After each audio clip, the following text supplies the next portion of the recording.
अस्सलामु अलैकुम रहमतुल्लाह।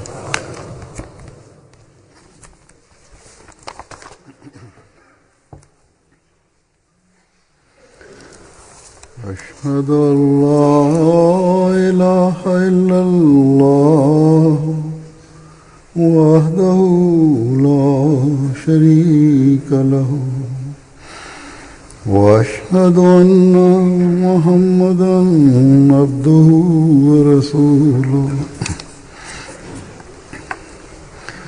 अम्मा बादु फ़अऊज़ु बिल्लाहि मिनश्शैतानिर रजीम।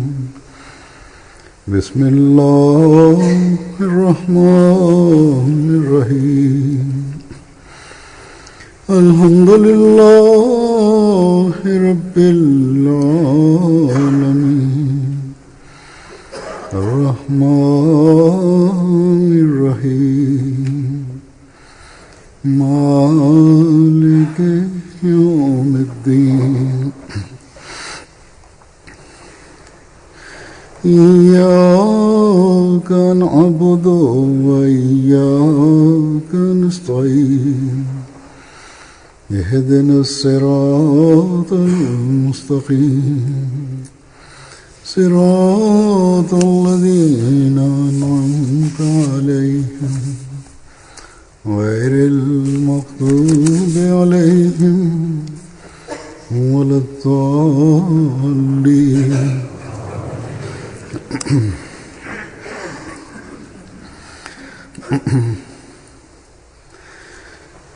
जन जी अखियुनि ते पर्दा पयल हुजनि।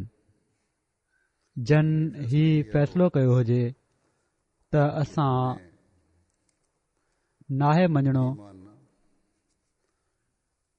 उन्हनि खे न ई अल्लाह ताला जूं ताईदूं नज़र ईंदियूं आहिनि, न ई निशान नज़र ईंदा आहिनि।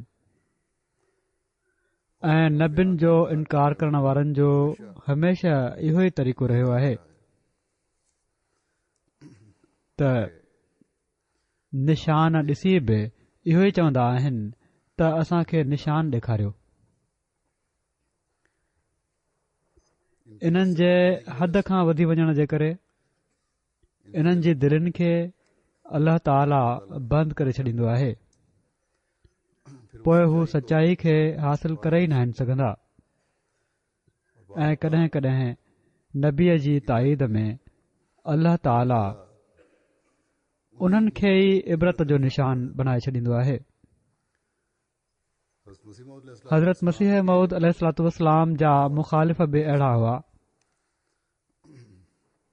जन खे बावजूद ॾिसण जे पंहिंजे हथ जे करे को निशान नज़र न ईंदो हुयो या नज़र मटाए वेंदा हुआ। ऐं पोइ अहिड़ा अइमतुल कुफ़र के अहिड़ा बि उन्हनि में जेके पोइ इबरत जो निशान बि बणिया।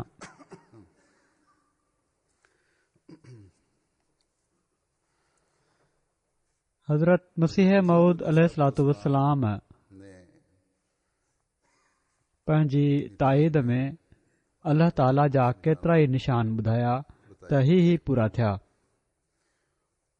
ऐं पाण सॻोरनि सल्लल्लाहु अलैहि वसल्लम जा निशान बि ॿुधाया त पाण ही फरमायाऊं, ही पेशन गोयूं फरमायाऊं, ही पूरियूं थियूं। पर हिननि मज़हबी सरदारनि पाण बि न मञियो ऐं माण्हुनि खे बि गुमराह कयाऊं ऐं हाणे ताईं कंदा पिया था अचनि। इन्हनि निशाननि जी ॻाल्हि कंदे हज़रत मसीह मऊद अलैहिस्सलातु वस्सलाम सिलसिले जी सचाईअ जे लाइ किन मुख़्तलिफ़ मौक़नि ते मुख़्तलिफ़ निशान ॿुधाया जेके पाण निशान बयानु फरमाया अथनि। ऐं ही बयानु कंदे फरमायाऊं त पाण सॻोरनि सल्लल्लाहु अलैहि वसल्लम बि इन्हनि खे निशान करार ॾिनो आहे। ऐं किन जी पाण ॻाल्हि कयाऊं इन्हनि मां कुसूफ़ ऐं ख़ुसूफ़ जो निशान आहे, माना त चंड ऐं सिज ग्रहण जो निशान आहे। पाण फरमायाऊं त जेसि ताईं ही निशान पूरो न थियो हुयो मुला माण्हू जेके हुया उहे रोई रोई हिन हदीस खे पढ़ंदा हुआ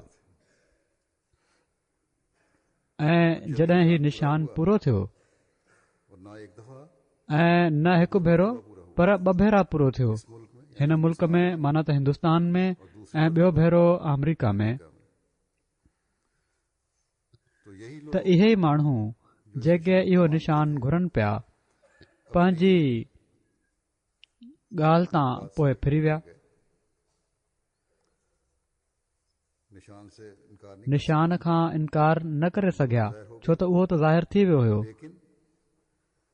पर हठ ऐं ज़िद विच में अची वियो पाण अलैहिस्सलाम फरमाइनि था त मुंहिंजे हिकिड़े दोस्त बयानु कयो त जॾहिं ही निशान पूरो थियो त हिकिड़ो मौलवी ग़ुलाम मुर्तज़ा नाले चंड गिरहण महल पंहिंजी रानुनि ते हथ हणी माना त वॾे रंज ऐं ॾुख जो इज़हार कंदे चयाई त हाणे दुनिया गुमराह थी वई पाण अलैहिस्सलाम फरमाइनि था त सोचियो त छा हू ख़ुदा ताला खां वधी करे दुनिया जो ख़ैर खा हो अहिड़ी तरह हज़रत मसीह मऊद अलैहिस्सलातु वस्सलाम जी ताईद में ताउन जो निशान बि आहे शाखूं कढियूं वञण जो निशान बि आहे क़ुर शरीफ़ जी पेशन गोई आहे नयूं आबादियूं थियण जो निशान बि आहे जबल चिरिया वञण जा निशान बि आहिनि किताबनि ऐं अख़बारनि जी इशात जा निशान बि आहिनि नयूं सुवारियूं आहिनि मक़सद त केतिरा ई निशान आहिनि जेके पाण बयानु फ़रमायाऊं जंहिंजी ख़बर क़ुर शरीफ़ में बि आहे ऐं पाण सगोरन सल्लल्लाहु अलैहि वसल्लम बि ॾिनी आहे हज़रत मुस्लिह मऊद रज़ियल्लाहु ताला अन्हु बयानु फ़रमाइनि था ही बयानु फ़रमाईंदे त माण्हू बजाए निशान ऐं अल्लाह ताला जी ताइदुनि खे ॾिसण जे हज़रत मसीह मऊद अलैहिस्सलातु वस्सलाम ते एतिराज़ कनि था ऐं अहिड़ा नंढड़ा नंढड़ा अजाया एतिराज़ ऐं अजीब खिल जहिड़ा एतिराज़ हूंदा आहिनि पाण फ़रमाइनि था त हज़रत मसीह मऊद अलैहिस्सलातु वस्सलाम निशान ते निशान ॾेखारिया के माण्हू आया जन अची चयो त हिननि जी त पग पासीरी आहे ही मसीह मऊद कीअं था थी सघनि अहिड़े क़िस्म जा एतिराज़ पाण मौजज़े मथां मौजज़ो ॾेखारियाऊं हज़रत मुस्लिम मऊद फरमाइनि था त पाण मौजज़े मथां मौजज़ो ॾेखारियाऊं पर के माण्हू अहिड़ा आया जन चयो त ही त काफ़ सही तरीक़े सां ॻाल्हाए बि नथा सघनि ही किथां था मसीह मौद थी सघनि पाण आयत मथां आयत ॾेखारियाऊं पर अहिड़ा माण्हू आया जन चयो त हिननि घरवारी जे लाइ ज़ेवर ठाहिया आहिनि ही बादाम रोगन इस्तेमालु कनि था इन्हनि खे असां कीअं था मञी सघूं त ही एतिराज़ हुया वरी पाण फरमाइनि था त ख़ुदा जे निशाननि खां अखियूं न ॿूटियो फरमाइनि था त केतिरा ई माण्हू हज़रत साहिब वटि अची चवंदा हुआ माना त हज़रत मसीह मऊद अलैहिस्सलातु वस्सलाम वटि अची चवंदा हुआ त को निशान ॾेखारियो त पाण फरमाईंदा हुआ छा पहिरियुनि निशाननि मां तव्हां को फ़ाइदो वरितो आहे जो हाणे को ॿियो था चाहियो जॾहिं पहिरियां हज़ारे निशाननि मां तव्हां को फ़ाइदो नाहे वरितो त कंहिं ॿिए मां कीअं फ़ाइदो वठंदव त अहिड़ा माण्हू हमेशा महरूम ई रहंदा आहिनि ऐं उन्हनि जी इहा ई क़िस्मत आहे त महरूम रहनि हिकिड़ो अहिड़ो ज़बरदस्त निशान जेको रोज़ानो पूरो थिए थो जंहिं जे बारे में बयानु फ़रमाईंदे हज़रत मसीह मऊद अलैहिस्सलातु वस्सलाम फ़रमाइनि था त ब्राहिन अहमदिया किताब में अल्लाह ताला मूंखे हिकिड़ी दुआ सेखारे थो माना त इल्हाम तौरु फ़रमाए थो त रब्बे ला तज़रनी फर्दऊं व अंत ख़ैरुल वारिसीन माना त मूंखे अकेलो न छॾ ऐं हिकिड़ी जमायत बणाए छॾ हीउ पाण इन जो तर्जुमो पाण ई कयो अथनि वरी फ़रमाइनि था त ॿिए हंधि फ़रमाए थो यातीक मिन कुल्ले फज्जिन अमीक हर पासे खां तुंहिंजे लाइ उहो ज़र ऐं सामान जेको महिमाननि जे लाइ ज़रूरी आहे अल्लाह ताला ख़ुदि मुहैया कंदो ऐं हू हर हिकु वाट तां तो वटि ईंदा ऐं हू हर हिकु वाट तां तो वटि ईंदा ऐं वरी फ़रमाए थो या तू न मिन कुल्ले फज्जिन अमीक ऐं हर हिकु वाट ऐं हर पासे खां तो वटि महिमान ईंदा। पाण फरमायाऊं त 26 साल पहिरियां जी हीअ पेशन गोई आहे जॾहिं पाण ही ज़िक्र कयाऊं ही हवालो जॾहिं हुयो ऐं जेका हाणे ताईं वॾे शान सां पूरी थी रही आहे। ऐं ही जमायत जी तरक़ी जी पेशन गोई आहे। असीं ॾिसूं था त हीअ पेशन गोई अॼु ताईं वॾे शान सां पूरी थी रही आहे। संदन जमायत जो रोज़ानो वधणु, माली कुर्बानी में माण्हुनि जो वधणु हिकिड़ो ज़बरदस्त दलील आहे संदन सदाकत जो ऐं हिकिड़ो निशान आहे। पर ही उनखे ई नज़र ईंदो आहे जंहिंजी अखि ॾिसंदी हुजे, अंधनि खे नज़र नाहे ईंदो। हज़रत मुस्लिह मऊद रज़ियल्लाहु ताला अन्हु हज़रत मसीह मऊद अलैहिस्सलाम जे किन इल्हामनि जे हवाले सां जेके अहमदियत जे ग़लबे जा ज़रिया ऐं जमायती तरक़ी जे बारे में बयानु कया आहिनि उहे के पेश कयां थो। संदन पंहिंजे हवाले सां आहिनि ही पाण फरमाइनि था त हज़रत मसीह मऊद अलैहिस्सलाम खे बि अल्लाह ताला लगातार ॿुधायो त जमायत अहमदिया खे बि ओढ़ियूं ई कुर्बानियूं करणियूं पवंदियूं जहिड़ियूं पहिरियुनि नबियुनि जी जमायतुनि खे करणियूं पयूं। जीअं त हिकु भेरे पाण रोया में ॾिठाऊं, हज़रत मसीह मऊद अलैहिस्सलाम रोया में ॾिठो त मां निज़ामुद्दीन जे घर में दाख़िल थियो आहियां। निज़ामुद्दीन जी माना आहे दीन जो निज़ाम ऐं इन रोया जो मतिलबु ही आहे त आख़िर अहमदिया जमायत हिकड़े ॾींहुं निज़ाम दीन बणिजी वेंदी ऐं दुनिया जे ॿियनि सभिनी निज़ामनि ते ग़ालिब अची वेंदी इनशा अल्लाह। पर ही ग़लबो कीअं थींदो, इन जे बारे में रोया में पाण फरमाइनि था त असीं इन घर में कुझु हसनी तरीक़े सां दाख़िल थींदासीं ऐं कुझु हुसैनी तरीक़े सां दाख़िल थींदासीं।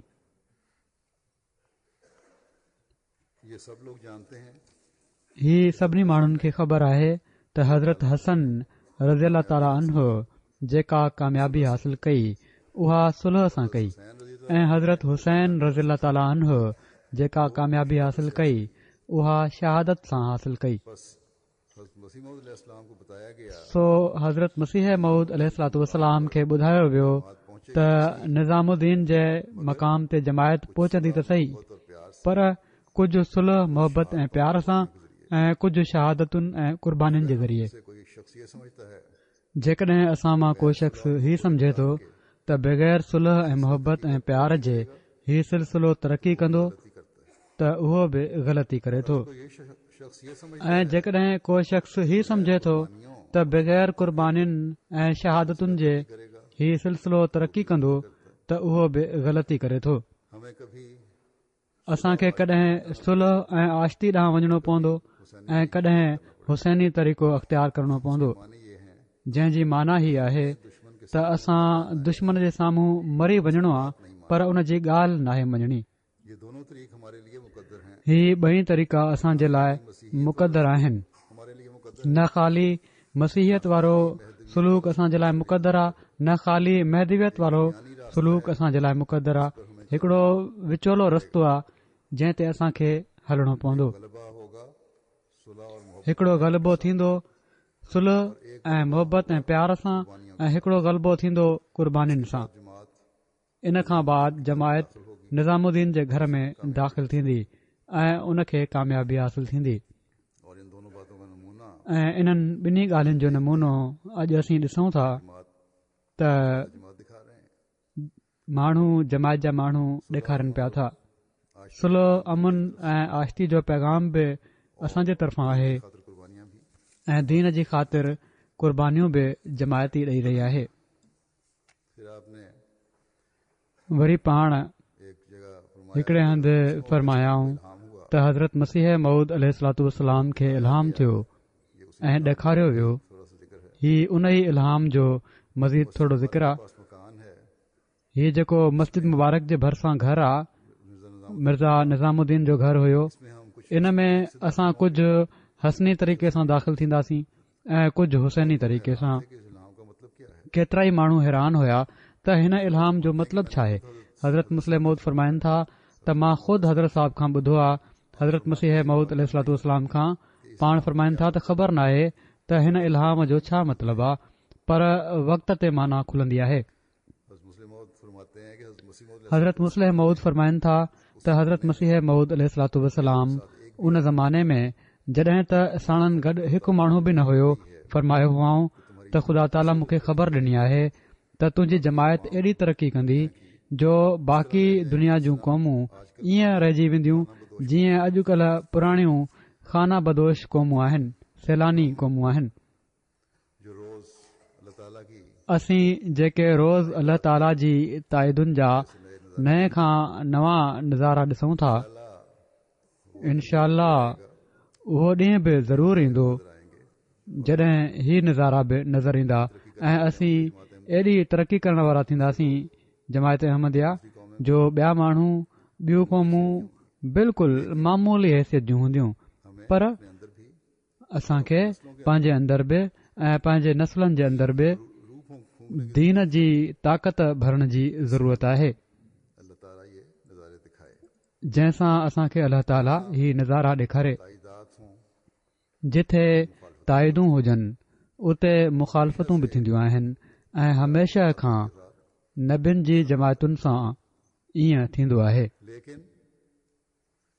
पर ही मुखालफ़तूं ड्रिॼारींदियूं न आहिनि, पर ईमान खे मज़बूत कंदियूं आहिनि, ईमान में इज़ाफ़े जो सबबु बणजंदियूं आहिनि।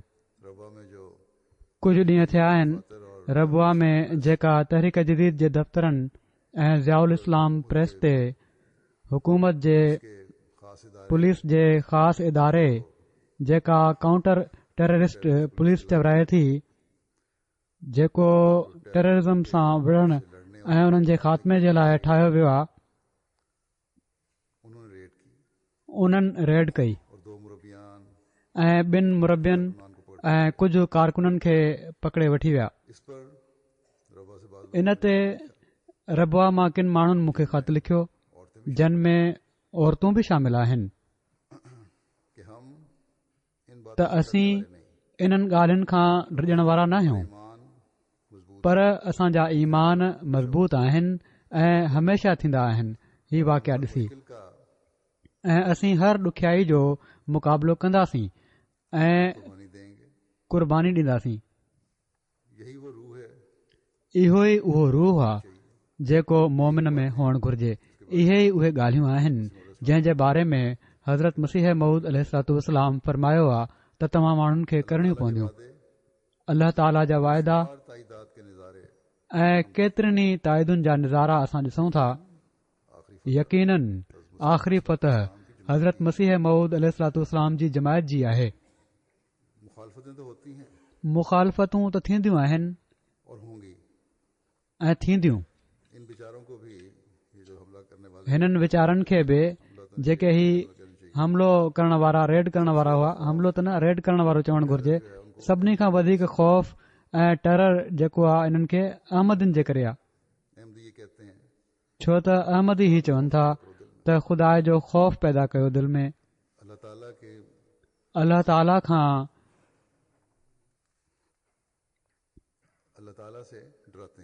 अल्लाह ताला खां ड्रिॼारनि था। अहमदी ही चवनि था त अल्लाह ताला जी पकड़ खां बचो ऐं उन खां ड्रिॼो। ऐं हिननि माण्हुनि जे वेझो त अहमदी अहिड़ियूं ॻाल्हियूं कीअं था करे सघनि।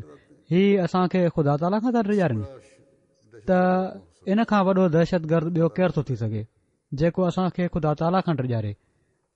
तंहिं करे हिननि खे पकड़ियो ऐं हिननि खे ख़तमु कयो।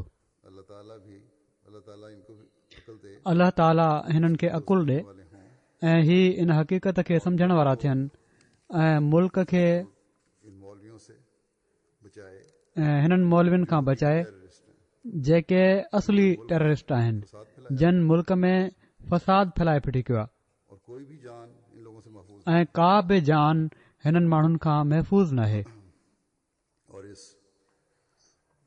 ऐं हीअ जेका पुलिस आहे, ख़ासि पुलिस, टेररिस्ट ख़तमु करण जी इनको भी इतनी जरूरत दे इन्हनि खे बि एतिरी ज़रूरत ॾे त बजाए पुरमन ऐं मुल्क सां मोहबत करण वारनि पुरअमन ऐं और मुल्क जे कानून जी से मोहब्बत करने पाबंदी करण वारनि अहमदिन ते हथ विझनि वाले अहमदियों पर हाथ डालें, उन्हनि माण्हुनि सां जंग कनि जंग करें और उनको ऐं उन्हनि खे पकड़नि जंहिंजा हथां अवाम जूं जानियूं बि महफ़ूज़ न आहिनि और जो मुल्क की जड़ें खोखली करने ऐं जेके मुल्क जूं पहाड़ूं खोखलियूं करण जी कोशिश में लॻा पिया आहिनि भी ऐं उन्हनि माण्हुनि खे बि जेके मुल्क खे ॿिन्ही हथनि सां लुटनि पिया था अहमदियों को अहमदिन खे दुआ करनी चाहिए कि अल्लाह दुआ करणु घुर्जे त अल्लाह ताला पाकिस्तान खे महफ़ूज़ रखे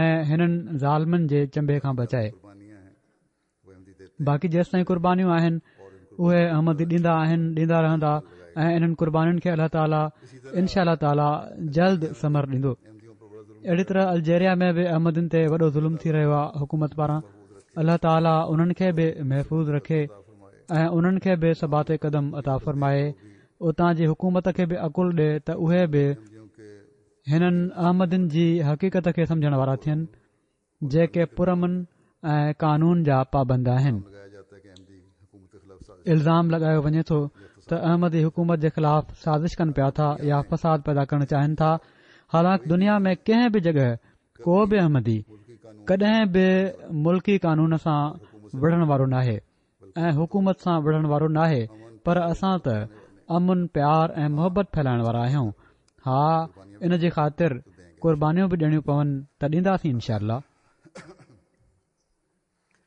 दोबारा में हज़रत मुस्लिम औद के हवाले ॿीहर मां हज़रत मुस्लिह मऊद रज़ीला ताला जे हवालनि ॾांहुं अचां थो पाण फरमाइनि था त दुनिया में सभिनी खां ख़तरनाक मुखालफ़त शुरका जी हूंदी आहे पंजाबी में त मशहूरु आहे दाना सर दुख देवी खाना त शराकत दा दाणा सिर दुखदेवी खाणा सबसे बड़ी मुखालफत त सभिनी खां वॾी मुखालफ़त अज़ीज़नि ऐं वेझनि मिटनि माइटनि जी हूंदी आहे वो बर्दाश्त नहीं कर सकते छो त उहे बर्दाश्त न आहिनि करे सघंदा त उन्हनि मां उथी हिकिड़ो शख़्स दुनिया में वॾाई ऐं इज़त हासिल करे मुकाबले में उहे जेके उन सां मरते हैं थोरे थोरे ज़मीन जे टुकड़े जे लाइ विढ़ंदा ऐं मरंदा आहिनि उहे कीअं था बर्दाश्त करे सघनि त सॼी दुनिया उन वटि अची वञे तंहिं करे उहे पूरो ज़ोर लाईंदा आहिनि त उन खे दॿाइनि हो जाते हैं एसि ताईं जो जॾहिं के बेवस थी वेंदा आहिनि ऐं कुझु न आहिनि करे सघंदा उहे बि कंहिं न कंहिं तरह दिलि जो ओभर कढण जी कोशिश कंदा आहिनि पाण फरमाइनि था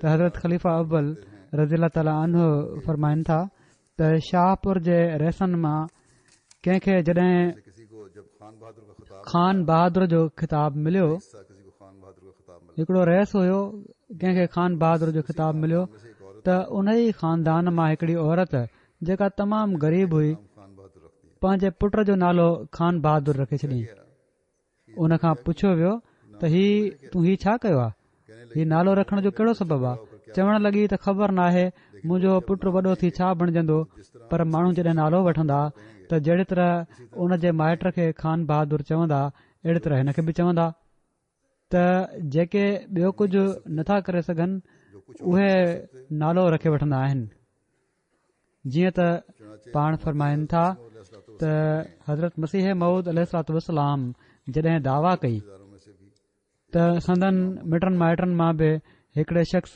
इमाम हुअण जी दावा कई की बात है कि शरीकनि जी ॻाल्हि आई उन्होंने कहा हाणे कि आपने दावा किया है ही मिटनि माइटनि चयो त तव्हां दावा कई आहे मैं भी दावा ऐं माण्हू तव्हां ॾांहुं मुतवजो थी रहिया आहिनि त मां बि दावा कयां मिसाल हज़रत मुस्लिम मऊद फारसी जो मिसाल ॾियनि था त कदर हिम्मत है फ़िक्र हर कस बेक़दरे हिम्मत उस्त और सोच त हिम्मत और हर कंहिं जी सोच ऐं सम्झ उन जी हिम्मत ऐं अंदाज़े जे मुताबिक़ हूंदी आहे इस्लाम ने पाण फरमाइनि था त हज़रत मसीह मऊद अलैहिस्सलाम त हीअ दावा कई त मूंखे सॼी दुनिया जे लाइ हकम बणिजी मोकिलियो वियो आहे ऐं नंढे दर्जे जे माण्हुनि जे लाइ न पर वॾनि वॾनि बादशाहनि ते बि फ़र्ज़ु आहे त मुंहिंजी इतबा कनि पर ॿिया जेके उन्हनि जा शरीक हुआ उन्हनि जी नालो ई रखण वारी ॻाल्हि हुई रिश्तेदार थे उन्होंने दावा किया तो चूड़ों का इमाम उन्हनि जा माइट हुआ, उन्हनि दावा कई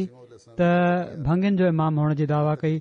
हेॾां हज़रत मसीह मऊद अलैहिस्सलाम दावा कई त एसि ताईं लिखी छॾियाऊं त इंग्लिस्तान जे बादशाह ते बि फर्ज़ आहे त मूंखे मञे, बादशाह थी जीअं त पाण लिखी राणी खे जेका उन वक़्तु बादशाह हुई मोकिले छॾियाऊं। होने का दावा करने वाले की उन जे मुक़ाबले में भंगिन जो इमाम हुअण जी दावा करण वारे जी दिलेरी ऐं उन जी जमात जो ई हाल हुयो जो हिते अची जॾहिं सूबेदार हुन खां पुछियो त छा तूं का दावा कई आहे, कोई दावा नहीं किया। त उन चयो त मां त का दावा नाहे कई, कंहिं ईअं ई कूड़ी रिपोर्ट करे छॾी हूंदी। त मिटनि माइटनि जी सभिनी खां वधीक मुखालफ़त थींदी आहे।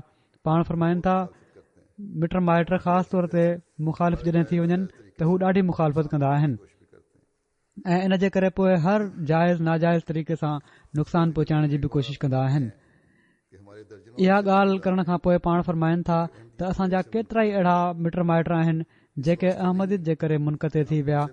इन जे करे न त असां उन्हनि सां मिलण न पिया चाहियूं, पर इन लाइ त हू मिलण नथा चाहिनि। खानदान के लोगों से गालियां मिलती थी। असांखे पंहिंजे खानदान जे माण्हुनि खां गारियूं मिलंदियूं हुयूं। हमारी ताई साहब असांजी वॾी चाची साहिबा हज़रत मुस्लिम फरमाइनि था त असांजी वॾी चाची साहिबा जेका बाद में अहमदी थी वई, उहा असांखे घटि वधि ॻाल्हाईंदी हुई। मूंखे यादि आहे त हिकु भेरे पाण फरमाइनि था त मुंहिंजी उमिरि 6-7 साल हूंदी, मां ॾाकणियुनि ते चढ़ी रहियो हुउसि बार ये कहना त उन मूं ॾांहुं ॾिसी बार बार ई चवणु शुरू करे ॾिनो त जहिड़ो जिहा कां ओहो जई कोको। दोहराया इन फ़िक्रे खे उन्हनि एॾा भेरा वरजायो जो मूंखे यादि थी वियो। बताई मां घर वञी हीअ ॻाल्हि ॿुधाई। जॾहिं पुछियुमि त इन जो छा मतिलबु आहे त उन्हनि ॿुधायो त जीअं तुंहिंजो पीउ ख़राबु आहे ओड़ो ई पुट बि ख़राबु आहे। बातें कादियान में पाण फरमाइनि था त कादियान में हज़रत मसीह मऊद अलैहिस्सलाम जो बाइकाट कयो वियो। माण्हुनि खे संदन घर जो कमु करण खां रोकियो वेंदो हुयो, कुंभरनि खे रोकियो वियो, भंगियुनि खे सफ़ाई खां रोकियो वियो। भाई असांजे तमामु प्यारे भाउ हज़रत मसीह मऊद अलैहिस्सलाम जी भाॼाई ऐं ॿिया अज़ीज़ रिश्तेदार एसि ताईं जो संदन मारोट अली शेर ही सभई क़िस्म क़िस्म जूं तकलीफ़ूं ॾींदा हुआ। एक दफा गुजरात के इलाके के कुछ दोस्त जो साथ फरमाइनि था हिकु दफ़ो गुजरात जे इलाइक़े जा कुझु दोस्त जेके 7 भाइर हुआ कादियान आया ऐं बाग़ ॾांहुं इन लाइ विया त उहो हज़रत मसीह मऊद अलैहिस्सलाम जो बाग़ हुयो। माना त बाग़ ॾिसण विया त हज़रत मसीह मऊद अलैहिस्सलाम जो बाग़ आहे। पाण फरमाइनि था त रस्ते में असांजो हिकिड़ो माइट नंढड़ो बाग़ पोखराए रहियो हुयो। उन्हनि खां पुछा कई त किथां आया आहियो ऐं छो आया आहियो। आए थे गुजरात त ही माण्हू जेके महिमान आया हुआ गुजरात मां, उन्हनि चयो त गुजरात मां आया आहियूं ऐं हज़रत मिर्ज़ा साहिब जे लाइ आया आहियूं। उन्हनि चयो त ॾिस मां उन्हनि जो मारोट आहियां ऐं मूंखे चङी तरह ख़बर आहे त ही अहिड़ा आहिनि ऐं होड़ा आहिनि। ने जो दूसरों से इन्हनि मां हिकिड़े जेको ॿियनि खां अॻिते हुयो अॻिते वधी हुन खे पकड़े वरितो ऐं पंहिंजे भाइरनि खे ॿियनि खे बि सॾु कयईं त जल्दी अचो।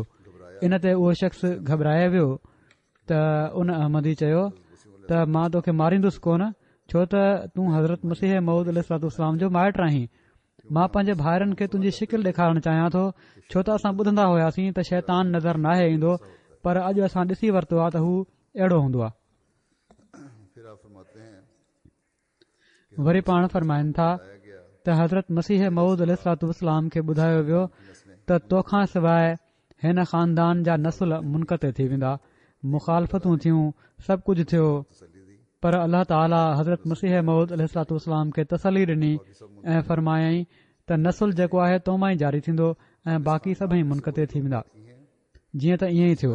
हाणे हिन ख़ानदान मां उहे माण्हू बाक़ी आहिनि जेके सिलसिला अहमदिया में दाख़िल थी विया ऐं बाक़ी सभिनी जा नसुल मुनक़ते थी विया। इस खानदान जेॾीमहिल हज़रत मसीह मऊद अलैहिस्सलाम दावा कई अब सवाए उनके उन वक़्तु हिन ख़ानदान में 70 जे लॻभॻि मर्द हुआ, पर हाणे सवाइ उन्हनि जे जेके हज़रत मसीह मऊद अलैहिस्सलाम जी जिस्मानी या रूहानी औलाद आहिनि, इन्हनि 70 मां हिक जी बि औलाद कान्हे।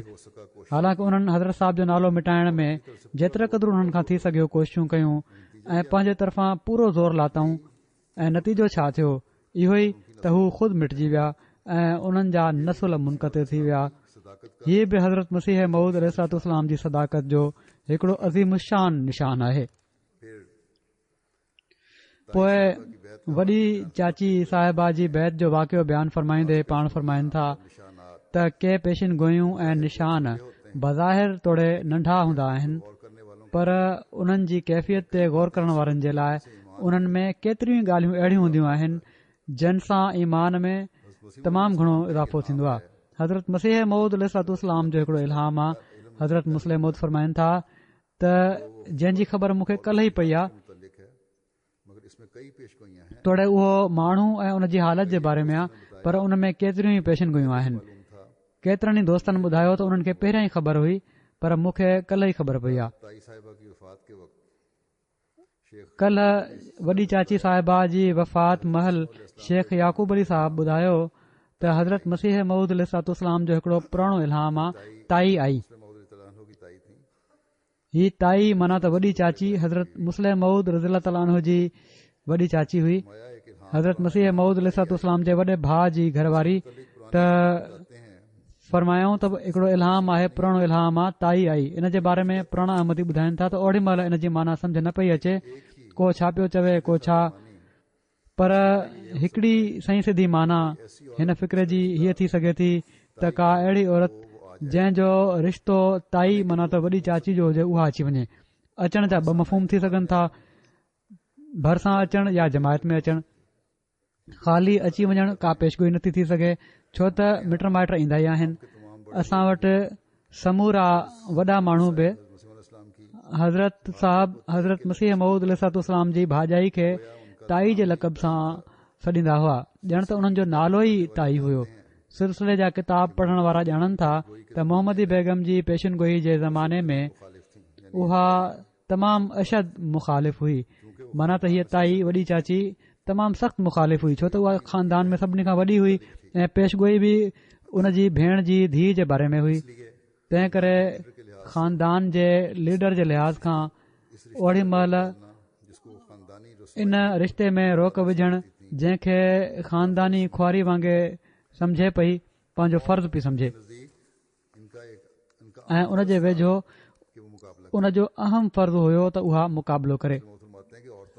मुस्लिम फरमाइनि था त औरतुनि जी फितरत जे लिहाज़ खां वॾी औरत जे लाइ इज़त ऐं ख़ानदानी वक़ार सभिनी दीनी मामलनि, पर सभिनी सियासियात ऐं ॿियनि हालात खां वधीक अहम सम्झो वेंदो आहे। ओॾी महिल हज़रत मसीह मऊद जी मसीह हुअण जी दावा उन्हनि जे वेझो माना त ताई जे वेझो एतिरे क़दुरु अहम न हुई जेतिरे क़दुरु ख़ानदानी इज़त हुई। ऐं हूअं बि छो त वॾनि जे लाइ नंढनि जी इताद ॾुखी हूंदी आहे ऐं मसीह मऊद ताई साहिबा खां नंढा हुआ ऐं उन्हनि जाइदाद वग़ैरह में बि हिसो न वरितो हुयो। माना त हज़रत मसीह मऊद अलैहिस्सलाम जाइदाद में बि हिसो न वरितो हुयो। तंहिं करे हुज़ूर जो खाधो वग़ैरह हिननि जे घरां वेंदो हुयो, ताई जे घरां वेंदो हुयो। इन लिहाज़ खां बि हू पंहिंजो पाण खे हज़रत मसीह मऊद अलैहिस्सलाम जी मोहसिना समझे पई। औरतुनि में ही अहसास कुदरती तौर ते हूंदो आहे, इन लाइ हू हज़रत मसीह मऊद अलैहिस्सलाम खे पंहिंजो मोहताज समझे पई ऐं हीअ न पई सोचे त पाण जाइदाद नथनि वरिती ऐं जाइदाद सभु उन्हनि वटि आहे, पर इन लाइ त मां खाधो मोकिलियां थी ऐं खाधो खारायां थी ऐं ख़र्च बर्दाश्त कयां थी त हू पंहिंजो मोहताज बि समझे ऐं मोहसिना बि समझे पंहिंजो पाण खे। हज़रत मसीह मऊद अलैहिस्सलाम पंहिंजे हिकिड़े अरबी शहर में फरमाइनि था त लुफ़ाज़ातुल मवाइद कान ओकोली वसिरतुल यौम मितआमल अहाली। इन जो मतिलबु हीअ आहे त हिकिड़ो ज़मानो हुयो जॾहिं मां ॿियनि जे टुकड़नि ते गुज़ारो कंदो हुउसि, पर हाणे ख़ुदा मूंखे अहिड़ो शान अता कयो आहे जो हज़ारो आहिनि जेके मुंहिंजे दस्तरखान तां ड्रॉ कंदा आहिनि। इन शेर में हिन वाक़े ॾांहुं बि इशारो आहे त हज़रत अक़दस जी जाइदाद अलॻि न हुई, भाउ जे ई हवाले हुई ऐं मंझंदि इन खे संभालण जो अहसास बि न हुयो। जीअं त संदन वालिद बि चवंदा हुआ त हीउ जाइदाद न संभाले सघंदो। सो इन्हनि हालात में ताई साहिबा जो ईमान आणणु तमामु ॾुखी ॻाल्हि हुई। हीउ बाद में ईमान आंदो हुयईं, मञी वरितो हुयईं। त हज़रत मुस्लिम फरमाइनि था त हीअ दलील ऐं मज़हबी पहलू सां न, पर ख़ानदानी लिहाज़ खां हीअ सॼी बैकग्राउंड जेका बयानु थी आहे, छो त उन्हनि जे वेझो ॿिन्ही जी हैसियत मालिक ऐं नौकर वारी हुई।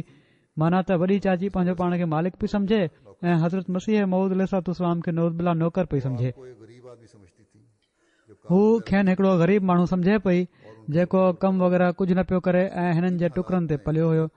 इन्हनि हालात में हूअ कॾहिं बि बर्दाश्त न पई करे सघे त पाण उन्हनि जी भेण जी धीउ सां निकाह करण में कामयाब थी वञनि। त हूअ छो त सभिनी खां वॾी हुई, इन लाइ ख़ुशूसियत सां मुखालिफ़ हुई। उन ज़माने में हज़रत मसीह मऊद अलैहिस्सलाम जी मुखालफ़त तमामु घणी हुई। मिटनि माइटनि साण मिलणु छॾे ॾिनो हुयो ऐं पाण बि उन्हनि सां न मिलंदा हुआ, पर ख़ानदान वारनि जी मुखालफ़त जो ई आलम हुयो जो वालदा साहिबा ॿुधाइनि थियूं। हज़रत अम्मा जान रज़ी अल्लाह ताला अन्हा त हज़रत साहिब जे नानाणनि में हिकड़ी वॾी उमिरि जी औरत हुई। उहा पार कढंदी हुई त चिराग बीबी जे पुट खे को ॾिसण बि नथो ॾे असांखे। हज़रत मसीह मऊद अलैहिस्सलाम खे चोर ऐं धाड़ेलनि वांगुरु अलॻि रखियो वेंदो हुयो, छो त उन्हनि खे ख़ानदानी इज़त खे बदनाम करण वारो सम्झियो वेंदो हुयो। इन्हनि हालात में ही अंदाज़ो लॻाइण त वॾी चाची अहमदी थी वेंदी बज़ाहिर हिकड़ी गैर मामूली ॻाल्हि हुई। इंसान जी दिलि मटिजी सघे थी, पर ॾिसणो ही आहे त हालात छा था चवनि। अहिड़े वक़्त में खेनि इल्हाम थियो त ताई आई। हज़रत मसीह मऊद अलैहिस्सलाम खे इल्हाम थियो, ताई आई। ताई साहिबा हज़रत साहिब जी भाॼाई हुई।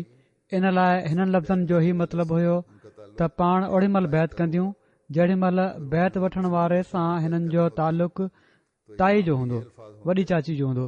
जेकॾहिं उन्हनि हज़रत मसीह मऊद अलैहिस्सलाम जी बैत करणी हुजे हा त इल्हाम जा ई लफ़्ज़ हुजनि हा, भाॼाई आई, माना त उन्हनि जी भाॼाई। हज़रत मसीह मऊद अलैहिस्सलाम जी भाॼाई हुई त उहो भाॼाई आई जो इल्हाम थिए हा। जेकॾहिं हज़रत ख़लीफ़ा अव्वल जे अहद में बैत थिए हा त ही हुअणु घुर्जे हा त मसीह मौद जे ख़ानदान जी औरत आई, पर ताई जो लफ़्ज़ ज़ाहिर थो करे त हज़रत मसीह मौद जो पुटु जॾहिं संदन ख़लीफ़ो थींदो त उन जे हथ ते बैत कंदियूं, छो त जेकॾहिं संदन औलाद मां कंहिं ख़लीफ़ो न थियणो हुयो त ताई जो लफ़्ज़ फज़ूल हुयो। पाण फरमाइनि था त हिन इल्हाम में दरअसल 3 पेशिन गोयूं आहिनि।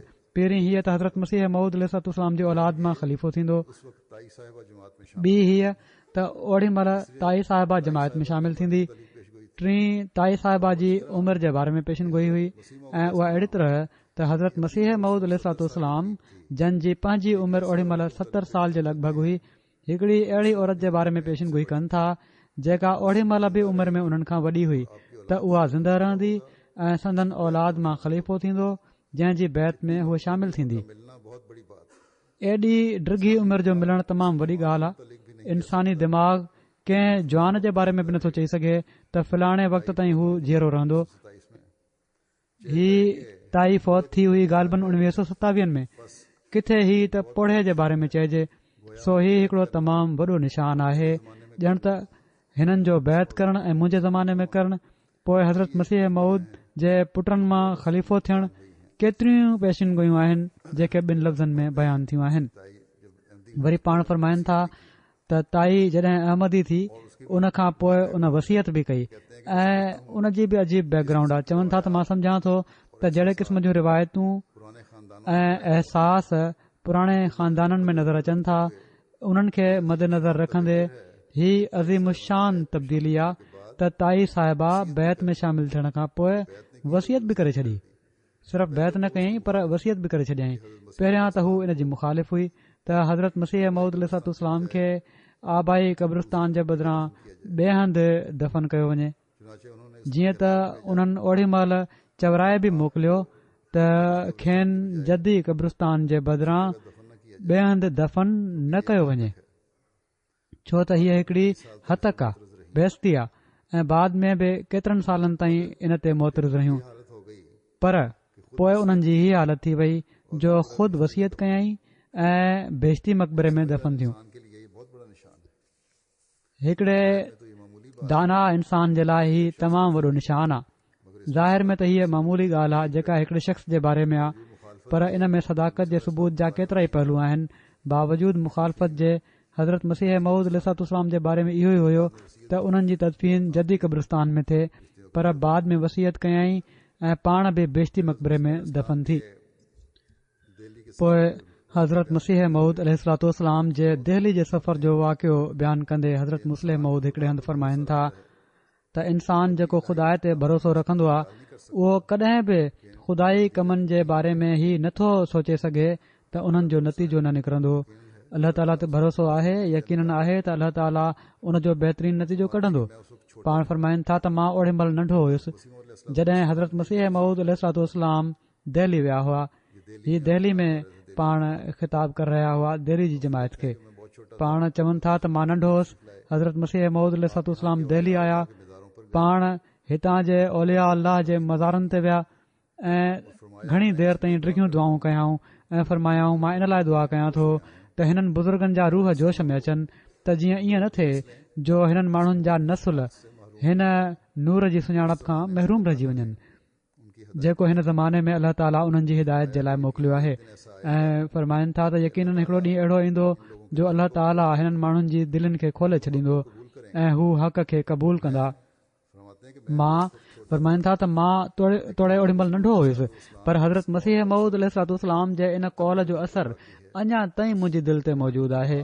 सो हितां जी जमायत पंहिंजनि कोशिशुनि जो जेकॾहिं को नेक नतीजो ॾिसणु चाहे थी त उन खे घुर्जे त ख़ुदा ते भरोसो रखे। यकीन हिकिड़ो ॾींहुं अहिड़ो ईंदो जो जंहिं शइ खे ख़ुदा क़ाइमु करणु चाहे थो उहा थी करे रहंदी।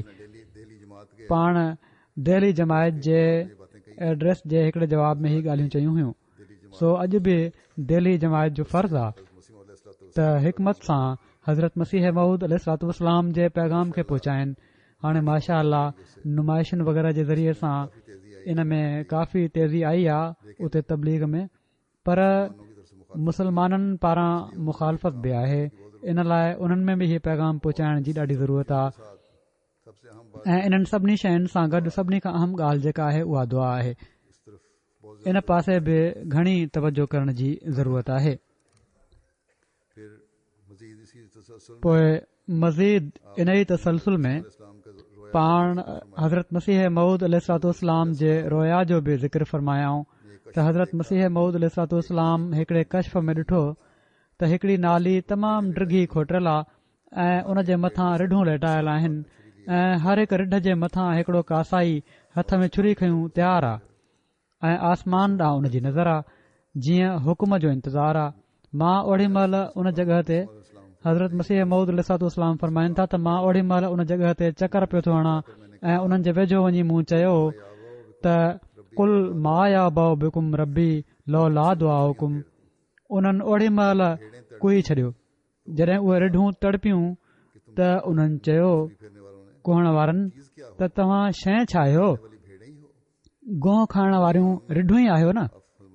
हिननि ॾींहनि में हज़रत मुस्लिम मौत फरमाइनि था त उन्हनि ॾींहनि में 70,000 माण्हू हैज़े सां मोह। सो जेकॾहिं को तवजो नथो करे त ख़ुदा खे उन जी कहिड़ी परवाह, उन जा कम बीह नथा सघनि, उहे थी करे रहंदा। ही पाण फरमायाऊं त हज़रत मसीह नासरी जे 300 सालनि खां पोइ ईसाइत खे तरक़ी नसीब थी हुई, पर असांजे हालात खे ॾिसजे त मालूम थिए थो त हज़रत मसीह नासरी जे ज़माने खां घणो पहिरियां इनशा अल्लाह ताला अहमद खे तरक़ी हासिल थी वेंदी। पाकिस्तानी मुल्ला हुजनि या को मज़हबी लीडर हुजे या दुनिया जूं ताक़तूं हुजनि, अल्लाह ताला जे वेझो उन्हनि जी का हैसियत न आहे। उहे रिढुनि जहिड़ा माण्हू आहिनि ऐं ही माण्हू कॾहिं बि अहमदियत जी तरक़ी में रोक नथा बणिजी सघनि, पर इन जे लाइ सिर्फ़ असां पंहिंजे मुबलगनि ते इनसार नथा करे सघूं त उहे तबलीग कनि ऐं अहमदियत खे फैलाइनि। जेकॾहिं हिन तरक़ी जो हिसो बणजणो आहे ऐं असांखे बणजणु घुर्जे त असांखे बि पंहिंजनि दुआउनि ॾांहुं ध्यानु ॾियणो पवंदो, पंहिंजी रुहानियत खे वधाइणो पवंदो, तालुक़ बिल्लाह खे वधाइणो पवंदो, ही पैदा करणो पवंदो। ऐं इहे ई शयूं आहिनि जेके अहमदियत जी मुखालफ़त खे बि ख़तमु कंदियूं ऐं अहमदियत जी तरक़ी में बि असांखे इनशा अल्लाह ताला हिसेदार बनाइण वारियूं थींदियूं। अल्लाह ताला असांखे ही मक़ाम अता फ़रमाए। नमाज़ खां पोइ मां हिकिड़ो जनाज़ो ग़ाइब बि पढ़ाईंदुसि जेको मुकरम सूफ़नी ज़फ़र अहमद साहिब मुबलिग इंडोनेशिया जो आहे। 8 नवंबर ते ही हार्ट अटैक सां हिननि जी वफ़ात थी आहे। इन्ना लिल्लाहि व इन्ना इलैहि राजिऊन। 71 साल हिननि जी उमिरि हुई 18 अगस्त 1945 में पाडांग समाट्रा में ही पैदा थिया। ज़ैनी दलान साहब ने हिननि जा वालिद ज़ैनी दालान साहब 1953 में हज़रत मुस्लिह मऊद रज़ियल्लाहु ताला अन्हु जे दस्ते मुबारक ते बैत करे जमायत में शामिल थिया ऐं उन्हनि ॿियनि नौजवाननि सां रलिजी समाट्रा ऐं जावा में जमायत जा तबलीगी मर्कज़ क़ाइमु कया। अहिड़ी तरह पाण इंडोनेशिया जे हिननि जा वालिद सोफनी साहब जा इंडोनेशिया जे पायनियर मुबलिगनि में शामिल हुआ। ज़ैनी दलान साहब जा 3 ॿार हुआ जिन मां सूफनी ज़फ़र अहमद साहब खे वक़्फ़ करण खां पोइ पाण हिननि खे तालीम हासिल करण जे लाइ जामिया अहमदिया रबुआ में मोकिलियऊं। सूफनी ज़फ़र अहमद साहब 17 जुलाई 1963 में रबुआ रवाना थिया। तक़रीबन 11 साल रबुआ में रहिया। जामिया अहमदिया में तालीम हासिल कयऊं ऐं 1974 में ही फ़ारिग़ थी इंडोनेशिया वापसि विया, जिथे संदन पहिरीं पोस्टिंग कलिमंतान में थी इंडोनेशिया में। उन खां पोइ वेस्ट जावा में रीजनल मुबलिग ऐं रीजनल अमीर तौर ख़िदमत बजाणींदा रहिया। बाद में ईस्ट जावा ऐं पापुआ में ख़िदमत जी तौफ़ीक़ हासिल कयऊं। 1985 खां 1987 ताईं जाम्बी में ऐं 87 खां 91 ताईं उत्तर समाट्रा में रीजनल मुबलिग जा फ़र्ज़ अंजाम ॾिनऊं। 1991 खां 97 ताईं जामिया अहमदिया इंडोनेशिया में बहसियत उस्ताद फ़िक़ह जो मज़मून पढ़ाइण जी तौफ़ीक़ मिलियनि ऐं इन दौरान तरबियत नौमुबाइन जे शोबे जा इंचार्ज बि मुक़ररु थिया। 1997 खां 2001 ताईं लामपोंग में रीजनल मुबलिग मुक़ररु थिया। संदन ज़रिए इंडोनेशिया जे मुख़्तलिफ़ इलाइक़नि में केतिरियूं जमायतूं क़ाइमु थियूं ऐं कुझु मस्जिदुनि ऐं मिशन हाउसिस जी तामीर बि अमल में आई। इंडोनेशियन ॿोली में हेठि ॾिनल 4 किताबनि जी तसनीफ़ जी बि हिननि खे तौफ़ीक़ मिली। फ़लसफ़े ज़कात, ख़ुदा ताला जी वाट में कुर्बानी, जनाज़ो, इस्लाम में जहाद जी माना। ही 4 किताब पाण लिखियाऊं। 2001 में पाण रिटायर थिया। कुझु वक़्त खां पाण मुख़्तलिफ़ बीमारियुनि में मुब्तला हुआ। ख़िलाफ़त सां सदन वॾो कामिल वफ़ा ऐं प्यार जो तालुक़ु हुयो। तमामु गहरो इताद जो तालुक़ु हुयो। तमामु मुख़लिस ऐं फ़िदाई सिलसिले जा ख़ादिम हुआ। हिननि जे घर भातियुनि में घरवारी खां अलावा हिकिड़ी धीउ ऐं 2 पुट आहिनि। अल्लाह ताला इन्हनि सभिनी खे बि अहमद ते क़ाइमु रखे ऐं पंहिंजे पीउ वांगुरु नेकिन में वधण ऐं वफ़ा जो इज़हार करण जी तौफ़ीक़ अता फ़रमाए ऐं हिकिड़ो अमली अहमदी बणाए।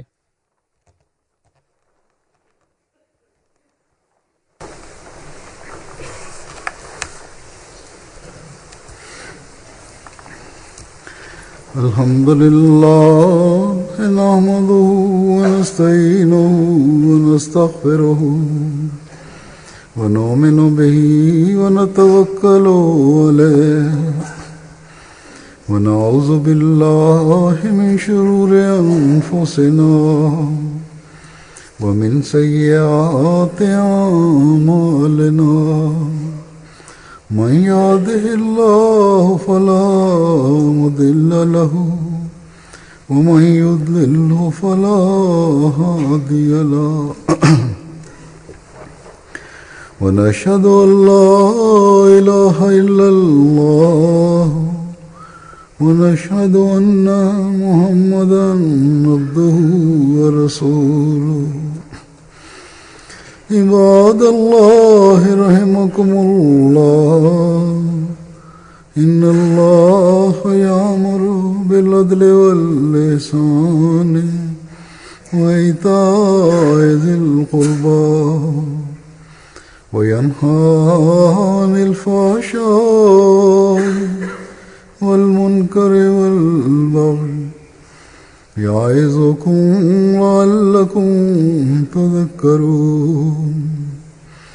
उज़्कुरुल्लाह यज़्कुरकुम वदऊहु यस्तजिब लकुम व लज़िक्रुल्लाहि अकबर।